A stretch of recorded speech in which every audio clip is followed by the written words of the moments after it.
Good YouTube, Quinn Wade coming to y'all with that instant basketball analysis on the Analysis Playground on YouTube exclusively forever. The Houston Rockets end up beating the Cleveland Cavaliers by 10, 114 to 104. The Cavaliers are now 10 and 6 and 6 and 3 at home, and the Houston Rockets are 10 and 3 and 5 and 2 on the road, showing you that they was as good as we thought, and they don't even have Van Fleet. A lot of people was panicking, and a lot of people thought it was a huge blow, but the Rockets only lost 3 times right now, and they looking really good in the beginning of this year. And they won the first quarter 33-19. They also won the second quarter 24-21. Then the game got back competitive in that third quarter because Cleveland had won that quarter 30-17, but the Rockets was able to keep the lead and stay ahead, and they was able to win the game even though the Cavaliers made a legitimate run to be able to win. But the Rockets responded defensively and offensively and was able to finish them off 40-34.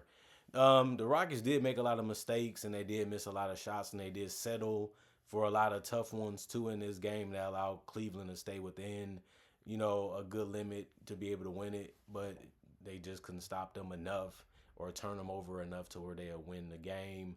Kevin Wayne Durant, he ended up having 20 points. He was 6 of 18 from the field, 1 of 6 from 3. 7 of 8 from the free throw line. He had 3 rebounds, 3 assists, 4 turnovers. He also had 2 personal fouls, all in 37 minutes. He was a +6 and plus minus. The turnovers didn't really help. It kept the Cavaliers having chances at this one. And he didn't shoot the ball efficiently, even with the spot up threes he was getting. He couldn't drop them. The scoring wasn't really there dominant wise. He took a lot of shots. He just didn't make a lot of them. This is not what Kevin Durant usually looks like. And I feel a lot of his shots, he settled because he knows that he can possibly make them. It was his pride, getting the best of him in this one. And a lot of those shots, if you the Cavaliers, you happy with him. He is good enough to make them, but you also got to settle for what they give you. And I feel like Kevin Durant, he just took what the defense gave him. He tried to make it look easy, and it just didn't work out for him a lot in this game. But the thing about it is, it did let him get to the free throw line a lot of times in this game, and he only missed 1 there out of 8 attempts. So that was a good way to keep the pressure and keep them being honest on you, even though you kind of have to do that for Kevin Durant the whole game, even though this team does have a lot of weapons on it. Jabari Smith Jr. was big. He ended up having 14 points. He was 5 of 12 from the field, but he went 3 of 6 from 3, and that was really helpful. He was 1 of 2 from the free throw line. He also had 9 rebounds. That was really good. And 2 assists, and 2 of his rebounds was offensive. He also had 4 personal fouls, and he played 31 minutes and was a +10 and plus minus. His size is really good, and his athleticism and mobility can really make him a top tier defender if he continues to put in the work. And he's just a good floor spacer that can also put the ball on the floor and make a pass or a score. So he's getting the fundamentals and the flow part right. And that's what you have to like because he's really young, and you just hope he continues to build the chemistry with his teammates. Steven Adams does what he does. He ended up having 6 offensive rebounds out of 11 total, and he had 6 points, but he went 2 of 6 from the field and 2 of 2 from the free throw line. He's not really out there for his scoring. He can catch a slip in from time to time, and he did that today. But he also did have 2 turnovers, 3 assists, and a block, 2 personal fouls, all within 28 minutes, and he was a +6 and plus minus. And then Alperen Şengün led the team in scoring. He had 28 points, 10 of 17 from the field, 8 of 10 from the free throw line, a double-double because he ended up having 11 rebounds, 1 steal, and he also did have 5 turnovers in this game. 2 of his rebounds were offensive. He also had 3 personal fouls, all within 38 minutes, and was a +2 and plus minus. He turned down all his threes, and he kept turning down some mid-ranges for the score closer to the basket. You want him to do that, and it was working basically the whole game. So it was a good game plan, and it helped them get to the free throw line 10 times, and he only missed 2 free throws in this game, giving them 8 of 10 shooting from there. And I'm liking what he's doing. You have to take the best shot available. He had a lot of mismatches in this game, so he just had to not rush or force things. Sometimes they reached in or they try to find a way to help, to force him into a difficult pass or a difficult shot. And that's what defenses are doing. He's just taking his time sometimes to make sure he's trying to make the best decision that he can for himself or his teammates. And you have to love that out of Şengün. That's why he was an all-star last year. You know, he ain't the quickest, the fastest, the strongest guy, but he understands how to use his body, how to use his feet, and how to use his size to his advantage. And it worked a lot in this game. Amen Thompson, 12 points, 6 of 14 from the field, or 1 from 3. 9 rebounds, 6 assists, 1 turnover, 5 steals. 3 of his rebounds was offensive, 4 personal fouls. He played the most minutes with 40 and was a +8 and plus minus. I like, his game. He didn't make a lot of shots in this one, but I like the shots that he took. And when he wasn't doing that, he was getting a whole lot of steals. That's what he's out there to do, to catch you off guard or just play hard. And he did both of those things real well, and they really did a good job on the boards as starters. And he was a big part of that too. Jayshawn Tate had 0 points. He attempted no field goals or free throws because he only played 2 minutes, but he did have a personal foul and he finished as a -4. Clint Capella, 4 points, 2 of 3 from the field, 5 rebounds, 1 turnover, 1 steal, 1 block. One of the rebounds was offensive, 1 personal foul, 14 minutes. It ended up being a good game for him when it comes to rebounding and finishing. That's all he's out there to do besides set screens. And he did that well too. And I'm liking what he did. Aaron Holiday, I thought he'd be getting more minutes because of the injury to Fred VanVleet, but he's just so small and so tiny.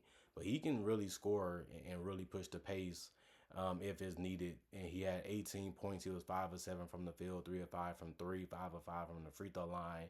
1 steal, 2 personal fouls, 19 minutes, a +6 and plus minus for him. They needed offense from somebody, and he was able to provide it. Same with Reed Shepherd, who had 12 points. He went 2 of 5 from three, but also was attacking the rim. He was 5 of 11 from the field. He had 2 rebounds, 2 assists, no turnovers, just like Aaron Holiday. He also had a steal and a block. He's been really showing you that he wants to be impactful defensively, and he's doing a good job of that so far in his career. One of his rebounds was offensive, and he did have 4 personal fouls. And he did also have 23 minutes played and was a +7 and plus minus. Joshua Okogie played 8 minutes. He went 0-2 from the field, 0-1 from three. There was tough shots. But he also had 1 rebound, and it was offensive, and that was it for his night. There was 41 to 90, 46% from the field, 9 to 24, 38% from three, 23 to 27, 85% from the free throw line, 51 rebound, 23 assists, 13 turnovers, 9 steals, 4 blocks, and 23 personal fouls for them as a team. And that's what they needed to do to win. But Cleveland got themselves in a tough one, got themselves all the way back in the game, but they just couldn't put it together on both ends of the court enough to get the win. DeAndre Hunter led the team in scoring. He had 25 points. He was 6 of 11 from the field, 5 of 8 from three, 8 of 8 from the free throw line, 4 rebounds, 2 assists, 3 turnovers. 2 of his rebounds was offensive with 3 personal fouls and 31 points. He was a -6 and plus minus. I don't know what more you wanted him to do in this one. They couldn't guard him. He kept getting them in foul trouble. He kept knocking down his threes. He did everything you would want him to do, and it just wasn't enough for this team to be able to win. Tomlin started, which was good because he's an effort guy, and he gives them size and length, especially against a team like the Rockets. And he did answer with having 10 points, 4 of 10 from the field, 0 of 5 from three, 2 of 4 from the free throw line, 2 rebounds, 2 of them, they all was offensive and had a personal foul, all within 20 minutes, and was a -1 and plus minus. The 3-point shot really hurt it because he couldn't make any of them, and that turned into opportunities for the Rockets because they are, like I said, a great rebounding team, and they did outright rebound this team by 11. But other than that, I like what they was trying to do when it comes to theory and philosophy. But it just didn't work out because even Jared Allen, he didn't even get double-figure rebounds, and nobody on the Cavaliers did. Jared Allen, 8 points, 4 of 9 from the field, 7 rebounds, 3 assists, 1 turnover, 1 steal. 2 of them was offensive for him, 3 personal fouls, 28 minutes, and a -9. in plus minus for him. Jared Allen was the only starter to not score in double figures in this game. Evan Mobley did. He had 18 points, but he only took 13 shots, and he went 7 of 13 and missed every single three that he took. Although it was only three of them, he was 4 of 10 also from the free throw line, so that hurt.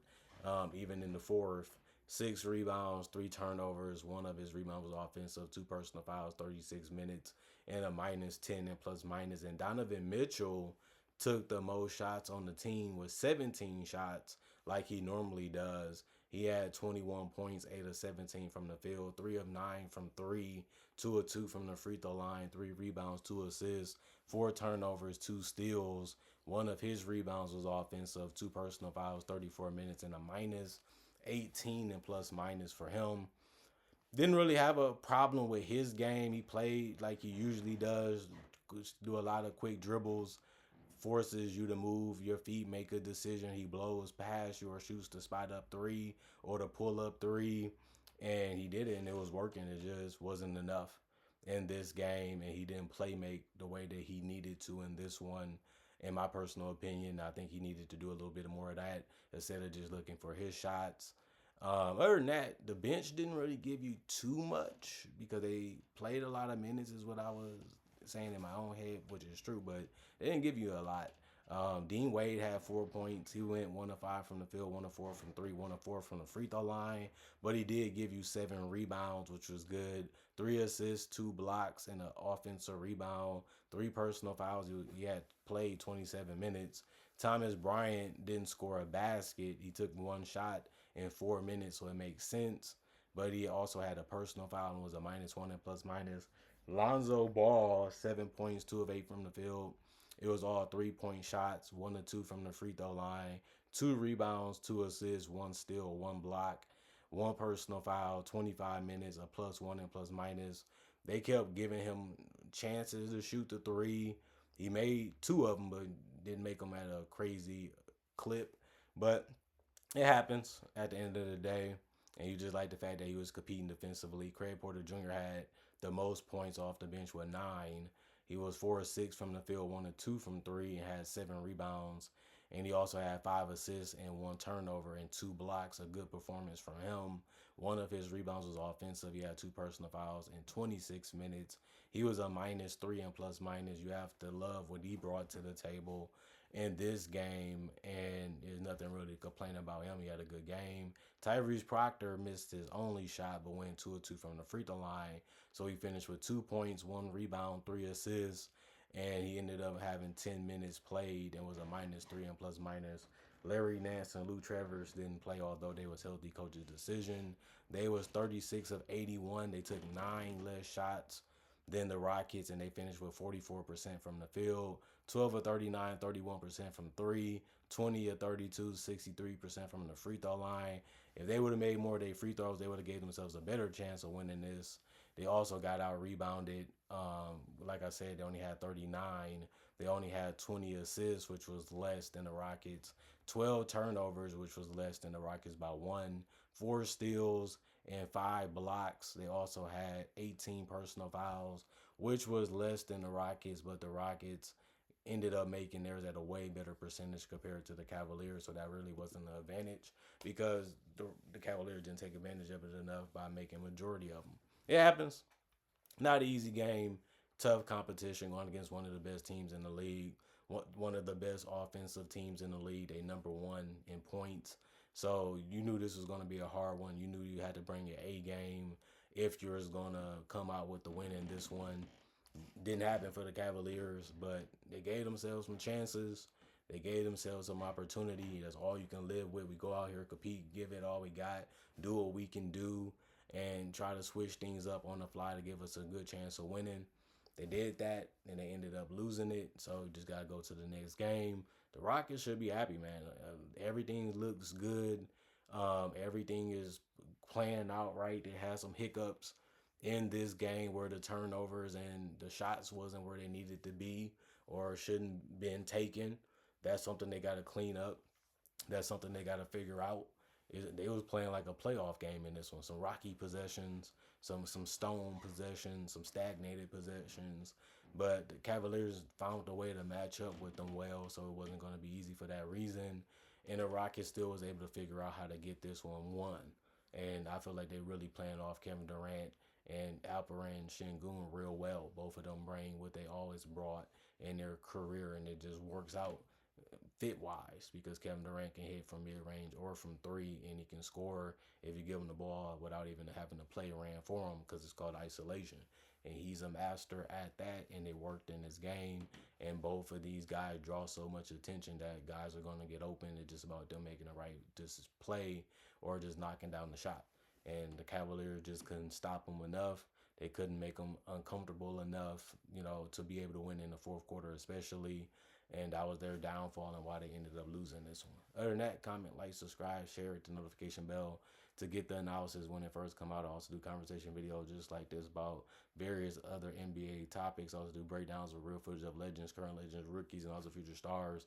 I also do mock draft and draft coverage. Two, I also got over 4,000 plus videos already on my channel that you can watch right now and enjoy, and it's all for free. And on top of that, I also try to upload videos every single day throughout the day to give y'all something to watch and look forward to when it comes to NBA content. Other than that, thanks for watching. Thanks for checking out the channel. Thanks for the love. Thanks for the support. And thank y'all for all the years of respect, how I feel about the game and what I have to say about the game. And we all share the same interest of basketball, so it's good to have fun with it. And I try to bring that to this channel each and every time that I can. Other than that, y'all stay blessed up. Y'all stay good. Peace. And I'll see y'all later today with more analysis, hopefully.